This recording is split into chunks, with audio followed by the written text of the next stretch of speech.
ጤና ይስጥልን። አርሰናልና ማንቸስተር ሲቲ በዝውውር ገበያው ላይ ተጠላልፈዋል። የእንግሊዝ መንግስት ከዓለም ዋንጫ ጨዋታ ተመልካቾች ጋር በተያያዘ አስገራሚ ውሳኔ አሳልፏል። የክርስቲያኖ ሮናልዶና የላሚን ያማል ፍልሚያ በጉጉት የሚጠበቅ ሆኗል። እነዚህን ጨምሮ አዳዲስ የስፖርት መረጃዎችን ልንነግራችሁ ነው። ቪዲዮውን ላይክ፣ ቻናሉን ሰብስክራይብ አድርጋችሁ አብራችሁን ዝለቁም። የተጫዋቾች የዝውውር ገበያ ዥዋዥዌ መስሏል። ማንቸስተር ሲቲ ጫፍ ደርሶ የነበረውን የጀረሚ ሞንጋ የአርሰናል ዝውውር በቅጽበት መጥለፉ ተሰምቷል። ማንቸስተር ሲቲ ይህን የሌስተር ሲቲ የክንፍ መስመር ተጫዋች በ10 ሚሊዮን ፓውንድ ውል ለማስፈረም ተቃርቧል። በሁለቱ ክለቦች መካከል የሚደረገው ድርድር የመጨረሻው ምዕራፍ ላይ የደረሰ ሲሆን ስምምነቱ በጥቂት ቀናት ብቻ ይጠናቀቃል መባሉን መረጃዎች አመልክተዋል። አርሰናሎች ከተጫዋቹ ጋር ቀጥተኛ ንግግር አድርገው የነበረ ቢሆንም ሌስተር ሲቲ የጠየቀው ዋጋ ከፍተኛ ነው በሚል ፍላጎታቸውን ቀንሰዋል ነው የሚባለው። ማንቸስተር ሲቲዎች በተለያዩ ችግሮች ሳቢያ ወደ ሊግ ዋን የወረደውን የሌስተር ሲቲን አጣብቂኝ በመጠቀም የአርሰናል ቀዳሚ ኢላማ የነበረውን የ16 ዓመቱን ድንቅ ባለተሰጥኦ ጀረሚ ሞንጋን በ10 ሚሊዮን ፓውንድ ሊነጥቁት ችለዋል። በአርሰናሉ ስፖርቲንግ ዳይሬክተር አንድሬ ቤርታና በሌስተር ሲቲው ጆን ሩድኪን መካከል የተደረገው ንግግር ከመጀመሪያው ውድቅ ከተደረገ ጥያቄ በኋላ ሊሻሻል አልቻለም ነው የተባለው። በቅርቡ 17 ዓመት የሚሞላው ጀረሚ ሞንጋ የ10 ሚሊዮን ፓውንድ ክፍያው የተረጋገጠ ሲሆን ተጫዋቹ በሚያሳየው እድገት ላይ ይወሰናል የተባለ ቀሪ ክፍያ አለውም ተብሏል። ሞንጋ በ15 ዓመቱ በፕሪሚየር ሊጉ ለመጀመሪያ ጊዜ መሰለፍ የቻለ ሲሆን ከአርሰናሎቹ ኢታን ንዋኔሪና ማክስ ዶማን ቀጥሎ በሊጉ ታሪክ የተሰለፈ ሶስተኛው በዕድሜ ትንሽ ተጫዋች ነው። ተጫዋቹ በዋናነት በግራ መስመር ቢያተኩርም በሁሉም የማጥቃት ስፍራዎች ላይ በጥራት የመጫወት ልዩ ክህሎት አለው ተብሎለታል። ስፔናዊው የአርሰናል ግብ ጠባቂ ኬፓ አሪዛባላጋ በቋሚነት ለመጫወት ሲል በክረምቱ የዝውውር መስኮት መልቀቅ እንደሚፈልግ ለክለቡ አሳውቋል። በአሁኑ ወቅት የጣሊያኖቹ ጁቬንትስና ናፖሊ ይህንን ስፔናዊ ግብ ጠባቂ ለማስፈረም ፍላጎት ያሳዩ ሲሆን የመጀመሪያ ደረጃ ጥያቄ ስለማቅረባቸውም ተሰምቷል። ባለፈው የውድድር ዘመን ከቼልሲ ወደ አርሰናል የተዛወረው ኬፓ ከሀገሩ ልጅ ዴቪድ ራያ ጋር ለቁጥር 1 ማሊያ ብርቱ ፉክክር ለማድረግ አልሞ የነበረ ቢሆንም ሳይሳካለት ቀርቷል። ኬፓ በአርሰናል ቤት በፕሪሚየር ሊጉ ለመጀመሪያ ጊዜ መጫወት እድል ያገኘው ዴቪድ ራያ የወርቅ ጓንቱን አሸንፎ አርሰናልም ዋንጫውን ማረጋገጡን ተከትሎ እንደነበር ይታወሳል። ከዚህ ባሻገር ከኤፍኤ ካፕ እና ካራባኦ ካፕ ውጭ በጨዋታዎች ላይ የመሰለፍ እድል አላገኘም። ይህ ታዲያ በአንድ ወቅት የዓለም ቁጥር 1 ግብ ጠባቂ ፈራሚ ለነበረው ኬፓ ሊዋጥ አልቻለም። በቀጣይ የውድድር ዘመንም ይህ ሁኔታ የመቀየር እድል እንደማይኖረው በመገንዘብ የ31 ዓመቱ ግብ ጠባቂ የቋሚነት እድል ወደሚያገኝበት ክለብ ለማምራት ጓዙን እየጠቀለለ ነው። አርሰናልም የኬፓን የመልቀቅ ጥያቄ ተከትሎ ከሊድስ ዩናይትድ በነፃ ወኪልነት የተለቀቀውን ፈረንሳዩን ግብ ጠባቂ ኢላን መሊየርን ለመተካት የገበያ አማራጮችን መመልከት ጀምሯል ተብሏል። አርሰናል የአስቶን ቪላውን ተከላካይ ኤዝሪ ኮንሳ ለማስፈረም መጠነኛ ፍላጎት አሳይቷል ተባለ።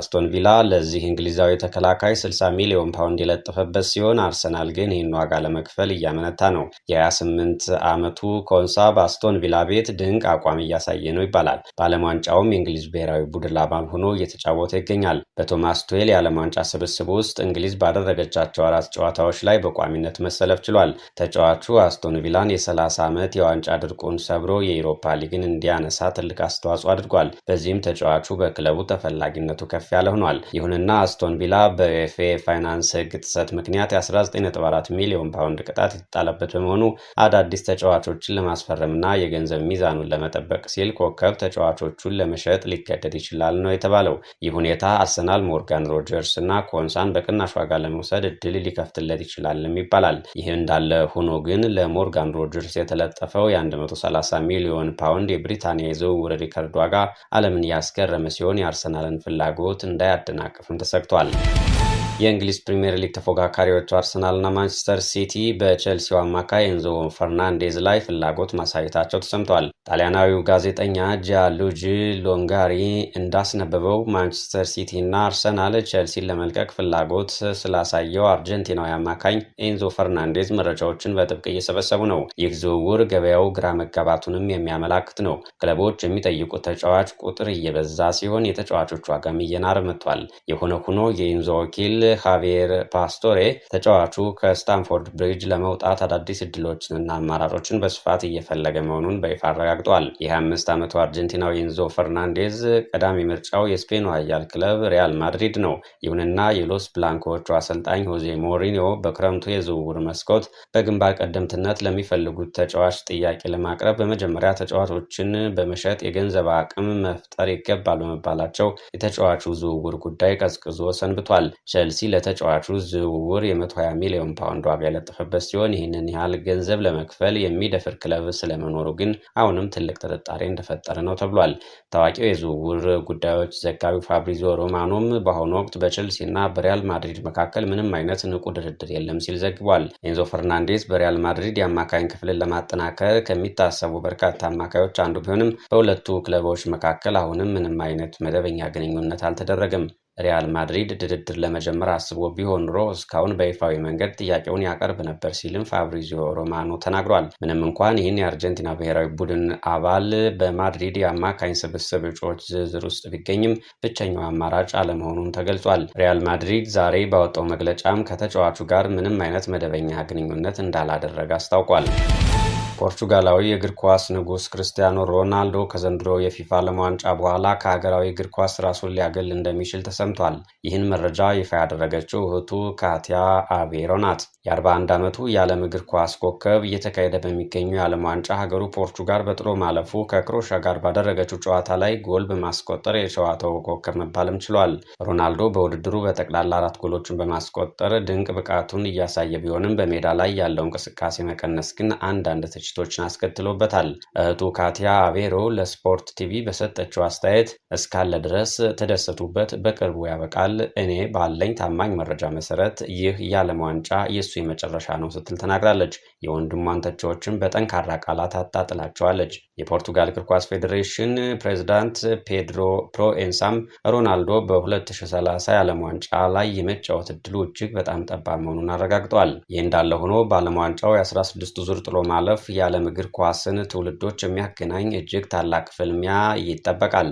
ይሄውም የ41 ዓመቱ ክርስቲያኖ ሮናልዶ እና የ18 ዓመቱ ድንቅ ብላቴና ላሚን ያማል የሚፋለሙበት የፖርቹጋልና ስፔን ጨዋታ በመጪው ሰኞ በዳላስ ስታዲየም ስለሚካሄድ ነው። ሁለቱም ሀገራት ያደረጉትን የጥሎ ማለፍ ጨዋታ በድል ማጠናቀቃቸውን ተከትሎ የ2025 የኔሽንስ ሊግ ፍጻሜ ተፋላሚዎቹ ፖርቹጋልና ስፔን ድጋሚ በዓለም ዋንጫው መድረክ ላይ እርስ በርስ ለመገናኘት ችለዋል። በዚህም በ23 ዓመት ዕድሜ የሚራራቁት ሮናልዶና ያማል በታሪካቸው ለሁለተኛው ጊዜ የሚገናኙ ይሆናል። የዓለምን ቀልብ መሳቡም ለዚሁ ነው። የእንግሊዝ ብሔራዊ ቡድን በዓለም ዋንጫው የ16ቱ ዙር ከሜክሲኮ ጋር ለሚያደርገው ታላቅ ጨዋታ ደጋፊዎች በነፃነት እንዲመለከቱ በሚል እንግሊዝ ውስጥ የሚገኙ መጠጥ ቤቶች እስከ ሌሊት ድረስ ክፍት እንዲሆኑ የሚፈቅድ የአስቸኳይ ጊዜ አዋጅ በጠቅላይ ሚኒስትር ኬር ስታርመር መጽደቁ ተነግሯል። እንግሊዝና ሜክሲኮ ወደ ሩብ ፍጻሜ ለመግባት የሚያደርጉት ጨዋታ እኩለ ሌሊት የሚጀመር በመሆኑ የእንግሊዝ መንግስት ቀደም ሲል ከተመልካች ጋር በተያያዘ ሕጉን አላላላም ብሎ የነበረ ቢሆንም በኋላ ላይ ግን ትልቅ የአቋም ለውጥ በማድረግ ለደጋፊዎችና ለንግዱ ማህበረሰብ መልካም ዜና ይዞ መጥቷል። የሀገሪቱ ጠቅላይ ሚኒስትር ኬር ስታርመር እግር ኳስ ወደ ቤቱ እየመጣ ሊሆን ይችላል፣ እኛም ደጋፊዎች ወደ ቤታቸው ቀድመው እንዳይሄዱ እያደረግን ነው ሲሉ በቀልድ መልክ ተናግረዋል። እንግሊዝ የዓለም ዋንጫው ከፍተኛ ረሃብ ያለባት ስትሆን ዘንድሮ ከሚጠበቁ ሀገራት አንዷ ነች። የሆነ ሆኖ ጨዋታውን በመጠጥ ቤቶች የሚመለከቱ ደጋፊዎች ሳያርፉና አልኮሆል ሳይለቃቸው ሰኞ ጠዋት መኪና እንዳያሽከረክሩ የትራፊክ ባለስልጣናት አስጠንቅቀዋል። የስራ ኃላፊዎችም ሰራተኞቻቸው ሰኞ ዕለት በስራ ገበታቸው ላይ ስለሚኖራቸው መገኘት አስቀድመው ከስምምነት ላይ እንዲደርሱ አሳስበዋል። የዘንድሮው ዓለም ዋንጫ በብዙ ያልተለመዱ ክስተቶች እያስደመመን ቀጥሏል።